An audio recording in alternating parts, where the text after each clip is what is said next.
Some plants are already resistant to drought. Just they are not our crops, but they are there. The genes are there. If we just put them in the plant that we eat, so we can eat them every year, why should we stop? Genetically modified crops are heavily regulated in Europe, to the point that plants that are legal in most other countries are illegal in the European Union. Today we want to look into the different methods of plant breeding that are used in agriculture and compare their impact on the genome. I'm Dennis Eckmeyer, your host, and you're listening to episode 11 of the Science for Societal Progress podcast. I'm Hélène Pidon. I'm a French postdoc in a German institute in crop science. Hélène searches for genes that give wild plants a resistance to disease. She wants to use these genes to make barley plants resistant as well, reducing the need for pesticides. But let's start at the beginning. I wanted to know what the original breeding process was like before we had scientific knowledge to apply to crop development, and especially what the impact of this practice would be on the genes. So basically, we are now at the beginning of agriculture. At first, it was just taking the plant that was the best looking and just sowing the seeds for the next generation. So it was kind of empirical at the beginning, and most of the plants have evolved that way, driven by humans choosing the plant they want for the next generation. And the plants that we are now eating are not at all the plants that were there at the beginning, that were there before humans. And they will not survive in the wild because they are not adapted. They are adapted to agriculture and not to nature. What happens to genes if you do this artificial selection? When you know about natural selection, the plant that is the best adapted to its environment will have offspring that will better survive. And so their gene will continue in the generation. And with agriculture, it's not driven by adaptation to the environment. It's driven by the adaptation of what human wants. Even by just choosing the parents that were the best for us, we were already applying selection on genes. We were already selecting traits, selecting even mutations that were naturally occurring. And then these mutations were the one that survive now in the plants. That they were not there at the beginning. They appear and just in one plant that will not have offspring and disappear because it was not adapted. But we made this mutation survive to the next generation and now be all over our fields. The plant that we have now were species that didn't exist before humans. Is that just one gene that changes? It's everywhere in the genome. It's not even quantifiable. When you look at wheat has 3 genomes. That means that at some point, the genetic material was doubled and then tripled. Humans are diploid, and for one chromosome there is a pair, and for them there is 3 pairs. So this was also something that was driven by humans, because with these 3 pairs of chromosomes, so these 3 copies of gene everywhere, selection can be much faster, and we have stuff that are much better with better yield, because everything is related to yield, how many plants you can retrieve for your consumption. But we don't really have control over what we're doing, right? Yeah, definitely. It just, oh, this one looks good, I will take this one, and not even knowing what's happening in the genome and not questioning ourselves. Is it affecting the natural environment? Because just by making agriculture, we change completely the environment. And it's already completely synthetic compared to before agriculture. Okay, so for millennia, we selectively bred crops to produce higher yields, and in the process introduced enormous changes to the genomes of these plants, without even knowing that we were doing it, and with no regard for the environmental consequences. And the resulting plants are fully domesticated and unable to survive without human attendance. Then the so-called Green Revolution happened. Around the 20th century, there was a big change in the way agriculture was done. So we moved from farmers doing all the work of selecting their crops and trying to get the best yield possible with putting cow poop on their crops and stuff like that. To something much more industrialized, because there were less and less farmers and more fields and a big need of food. And so more and more things that were previously done by the farmers were moved to companies. It was, in fact, something that farmers were asking for. They were asking for expertise outside and giving this work to someone else. So the big change was adding pesticides to the crops that allow to have better yield, but also having companies that select plants, that make the plant breeding. At this point, science enter into breeding, not just, oh, this one is looking good, so it will be for next year. But, oh, this one is looking good, and if I cross it with this one, it's looking also good. And there we are still at something very phenotypic, very based on the traits and what we can see of the plants. Like just, if I'm crossing those two, I have a better yield, I have a better resistance, so I will choose this one. But still not really knowing what's happening on the gene part. And there was also, we know that DNA exists, and we know that mutation are all the things that can create new traits, new resistance, new better yield. So how can we increase the number of genes that are interesting for us, the number of mutation interesting for us? And so at this point, we have some stuff that are pretty random, like putting a nuclear source in the middle of a field, just waiting for mutation to appear in plants. And yeah, some will be looking good, and so we will take them. Wait, say that again. They were putting radioactive material into the field? Yeah. To see what happens? A radioactive source in the middle of a field. And I'm talking about Europe, and not so long ago. So when was that? That was 1900 and? I think 1970s. It was still ongoing, even maybe later. 1970s. That was already the time where people started to become environmentally conscious, right? Yeah, but I mean, at some point, we are just changing the DNA. But we were not knowing at all what we were doing. And there is also a technique that enters, so chemical mutagens too, like EMS, so it's one of the most used chemical mutagen. Basically, you take a plant and you put it directly it's a liquid, basically. You put it into the liquid, and then there will be a lot of mutation in the seeds at the next generation, and you will select from that.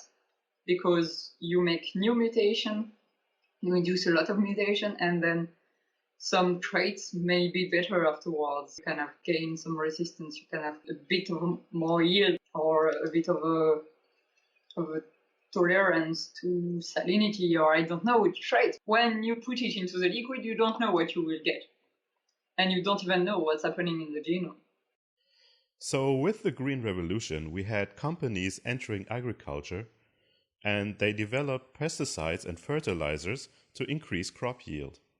They also began implementing targeted crossings to get a good trait they discovered in one variety into the plant that is currently the best they had for production on the fields, the so-called elite crop or elite material. And they also figured that by inducing random mutations at a higher rate, using radiation and chemical mutagens, they could create new varieties to select from much faster. And it turns out, by using mutagenesis on our elite plants directly, many complications that come with crossbreeding can be avoided. So you have a plant which is wild and has a lot of things you don't want. Usually it's very low yield, it's very bad looking, but there's something like a resistance to a disease or a better resistance to drought, for example. And so then this plant, you will try to cross it with your elite material, the one which is already in the field. And at this moment, you have something which is still bad looking. It's a bit less bad looking than the previous one, but it's bad looking. And you just retrieve the offspring that are resistant, for example, the one that have the trait that you want, and then cross it again with some elite material.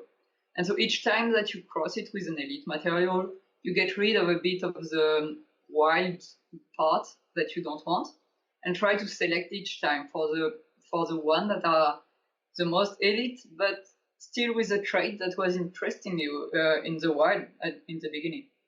And so each time you have a generation, and a generation is a year, basically. So you need at least 10 years to make a new variety. It's so difficult to take a trait from a wild plant. It's much more easy to create it by mutation, finally. Even if mutation is random, it's still kind of easier because you make this mutation appear directly into your elite material. And it's not coming with non-wanted traits. It's coming directly. But you are playing a bit with the dice, like, will it appear or not? But the idea was always to try to go over this fact that when you cross with a wild, you have a lot of things that are coming that you don't want. And also the fact that more and more, as I was saying, the wild plants don't really exist anymore, or it's another species, and sometimes it's very difficult just to make the cross. Just to make the cross, then it's sterile or stuff like that. So basically, that's why mutagenesis is so used. Finally, the trait you want will appear in the plant, in the background of the plant that you want. And now we enter the era in which we begin to really understand the genetics. With new techniques, we can directly see what gene is responsible for what trait. It's easier to follow from generation to generation if your trait is still there. But also, you can directly put the mutation of the gene you want in the plant, knowing exactly what you're doing compared to doing it completely random. It's also allowing you, so for example, Let me explain a few terms. There's transgenesis, which is the process of introducing foreign genetic material into host cells. Basically, a whole gene is introduced into the genome. Gene editing, on the other hand, means that you are altering just a few letters in the code to change a gene from one variety to the other. These methods allow us to introduce naturally existing gene variants with beneficial characteristics into our plants without the difficulties that we face when trying to introduce the gene through crossbreeding. And they eliminate the unpredictability of all prior methods. In Helene's case, she wants to make barley resistant to disease. And when we find a gene that makes a different plant resistant to a disease, we can introduce this kind of disease resistance. And if we have disease resistance already at the genetic level in the plant, that means that the plant is able to defend itself against the disease without applying any pesticide to it, just by changing a few bases in the DNA precisely where we know it will be useful. So what you're saying is that actually the actual change that you're inducing using gene editing methods like CRISPR are actually much smaller than what you would do when you would use more traditional methods? Yeah, with CRISPR, we can even change just one base, meaning just one letter. And just to give you an idea, the genome of wheat is 10 power 10 letters. It's huge, and we are just changing one letter. Whereas when we are putting mutagenesis, we are applying some mutagenesis, it will be tens, hundreds of mutations occurring in the same time, where we don't know where, basically, everywhere in the genome. 10 to the power of 10? It's a 10 and then 9 zeros.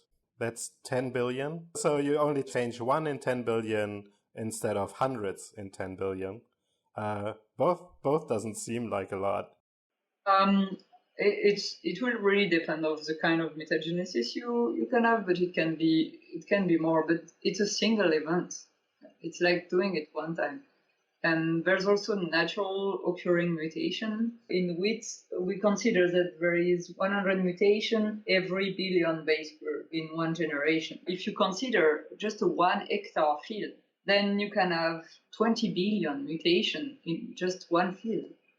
It's more than the total size of the genome. So there is hotspot of mutation naturally occurring, but in a 1 hectare field, there will be already a lot of mutation, even if we do nothing. And we can't check every field for just the mutation we want. It's not possible. Okay. So we already have a lot of high mutation rate naturally. And then we use gene editing, which is low, but it's very targeted. So, I mean, you do it to have an effect. So you put you change the genes that count, that make a difference, and it's targeted.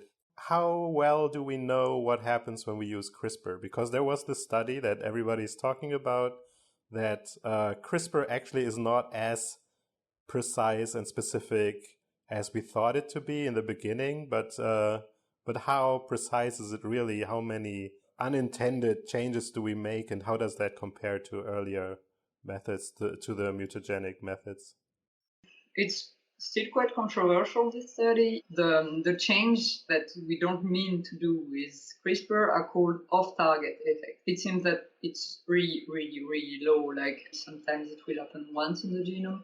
The problem is when we do what we call largely a genetically modified plant, so it's CRISPR or the older methods of transformation, you always go through an in vitro phase. To introduce a mutation in a plant, you usually do it in what we call culls, that are indifferentiated tissue of plant that we induce. And then we make these cells that we change into a plant again.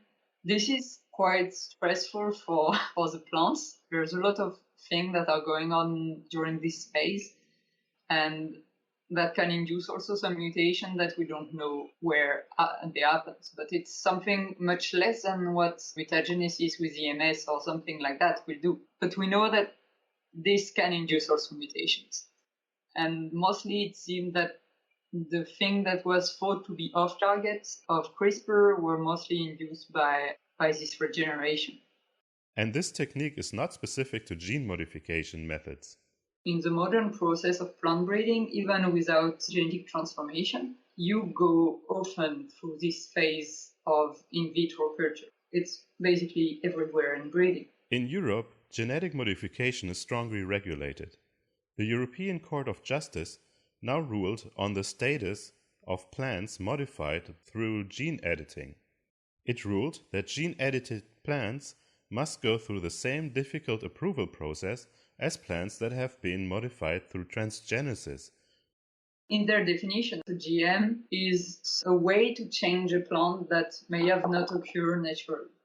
And basically, afterward, they just say, are excluded of these plants obtained by mutagenesis, because we have enough knowledge about it, because it's been so long that we are using it, that we know that it's not dangerous. So they are saying basically that mutagenesis is a form of genetical modification, which is true, because each time that you are crossing a plant, you are making a genetic modification. But yeah, they are just saying that this one will be excluded because we know there is no harm going from that, because every plant you eat have been mutagenized at some point, even in organic farming, and there is no, in big crops at least, there is no plants that have not been at some point subject to some kind of mutagenesis, artificial human mutagenesis. So if you forbid the use, basically you can't use the crop that have been produced for like the last 50 or 60 years, and you go back to something which is very low producing and susceptible to diseases and stuff that no one wants. Organic farmers don't want it either, because the variety they have are all like that. And if we suppress the possibility to use mutagenized crops, then we go back 60 years in the past, which is a very big difference for the crops. Okay, so to sum up the situation, we basically have three ways to perform gene modification here. So we have mutagenesis, where you're changing stuff in the genome without knowing what you are doing. You're just trusting that at some point maybe something interesting will appear. The second stuff is the GM on the market, not in Europe, but basically the rest of the world. Transgenesis, so basically you are taking a gene. So we can take it obviously for another species, and that's what have been done mostly, for example, with the BET genes, which are resistant to insects. But you are not forced to take it from bacteria. You can take it from just a sister plant, or from another plant which is already there.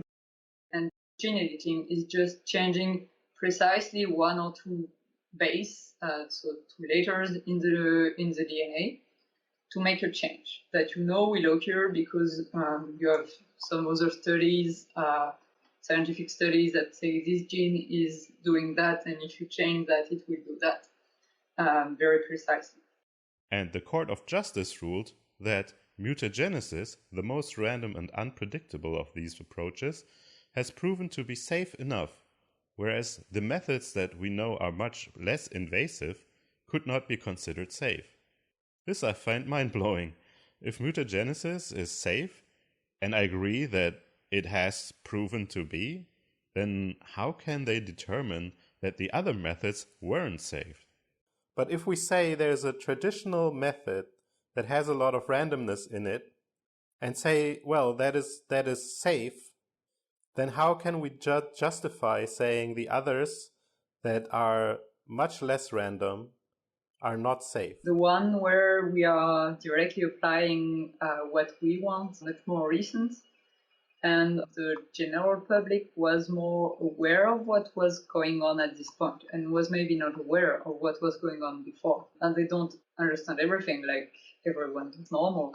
They become afraid. I think it's kind of also a dogma. When we were not knowing what we were doing, it was like finally just kind of a natural thing that we make faster. But now that we know what we do, I think people are saying that now we are changing stuff in a way we want, so we are playing God, let's say. Whereas when we just do something random, it's random. But finally, isn't it better to have control on what we do than just make random stuff saying it's not completely our fault if it's happening? What are the crops that Europeans fight against but other countries embrace? One type that Hélène wants to tell us about are the so-called BT plants that she had mentioned before briefly as an example for transgenesis. So what's a BT crop? A BT crop is a crop which has a gene from a bacteria that is in fact an insecticide. And the BT stands for the name of the bacterium, right? Yeah. The BT stands for Bacillium thuringiensis, and this bacteria is in fact used in field directly. So in organic farming, you can take a bit of the bacteria and put the bacteria directly in your field. The difference is that we don't want the plant to do the same thing as the bacteria is doing by itself. We can put the bacteria, it's natural in an organic field, but having the gene directly in the plant is not seen as correct.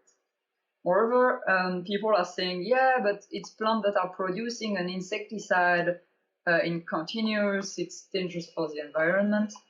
But this insecticide is a protein, so it's basically the same thing we are made of. It's amino acids all together. It's something which is very fast degraded in nature, and that basically is made of the brick of living. It's not a synthetic chemical in the way we are seeing other pesticides. It's not something that will remain in the soil or something like that. It has a very low life. And moreover, it's very precise. Like there is in fact not one BT protein, but a lot. And those proteins are targeting precisely one or two insects, and not the whole insect community. It's just one or two insects. So it's a very low range of action compared to what can be synthesis insecticide, for example, or kind of insecticide that can be used in organic crop also. So that we have this bacterium, and it produces an insecticide, and we can put the same gene into the plant, but if we put it into the plant, that's wrong. And if we leave it in the bacterium and put the bacterium on the field, that's fine.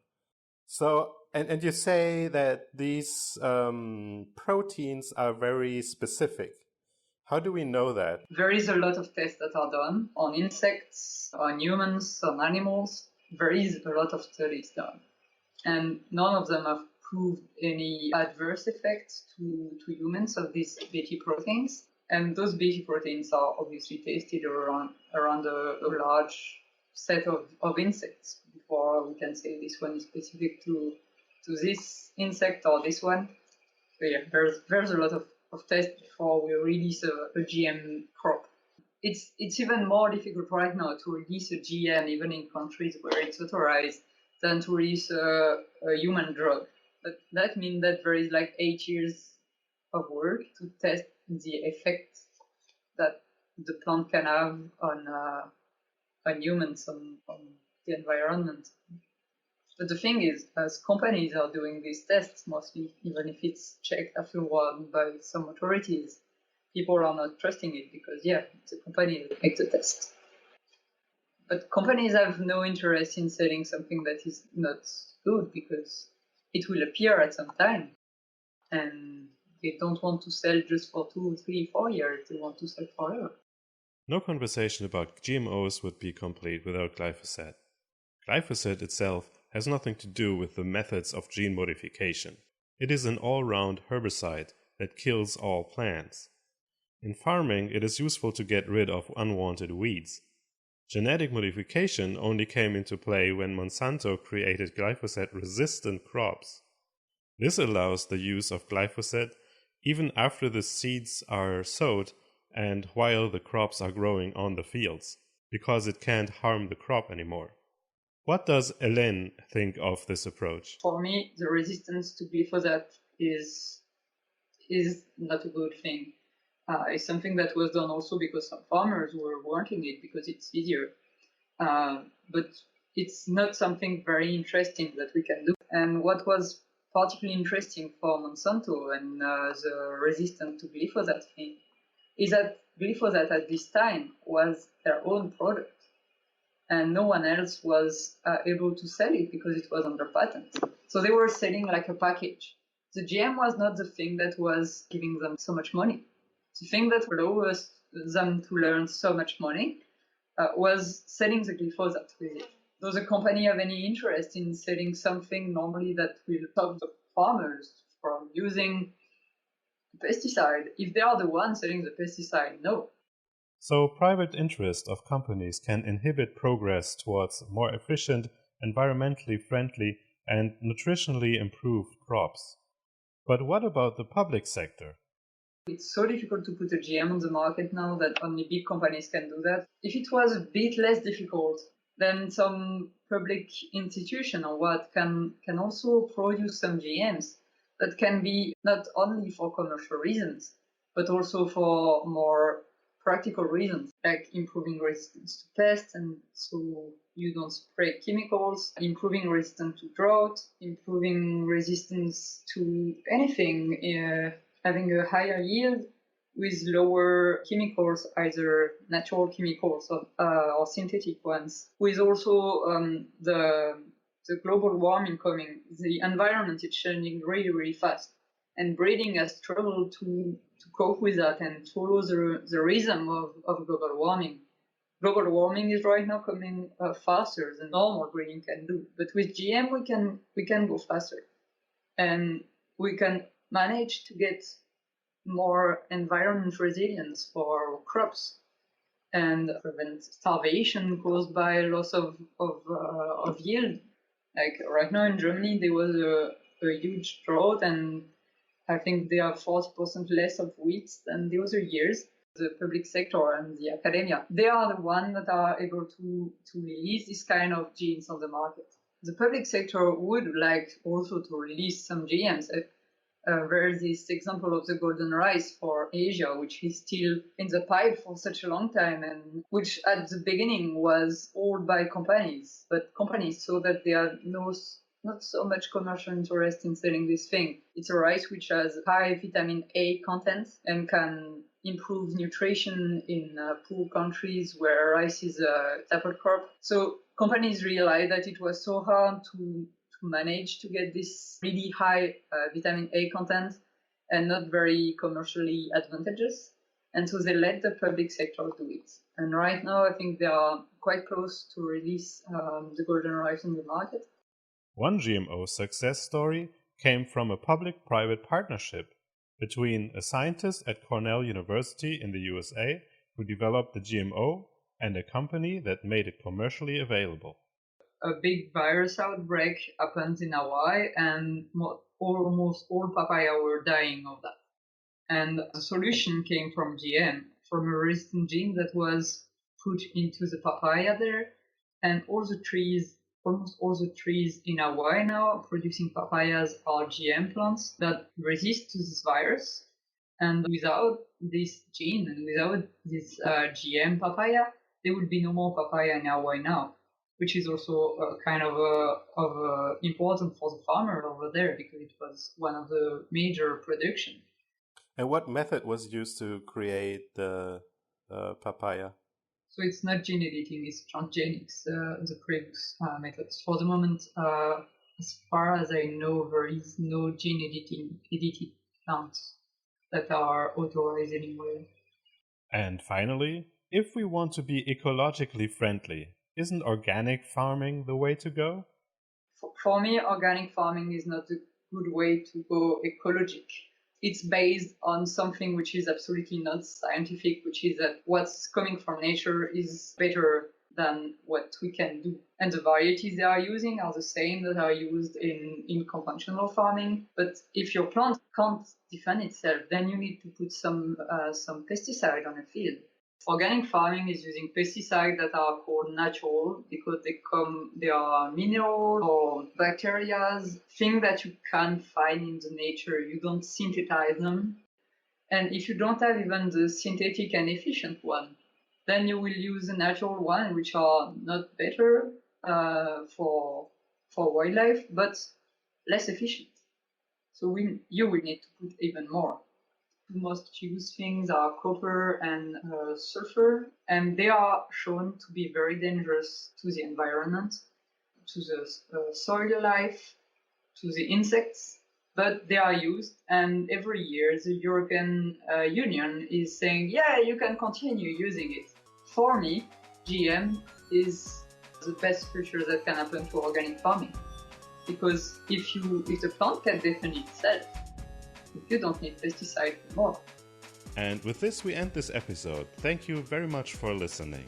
Please don't forget to visit our website, scienceforprogress.eu, or follow us on social media at Sci4Progress on Twitter, Facebook, or Instagram.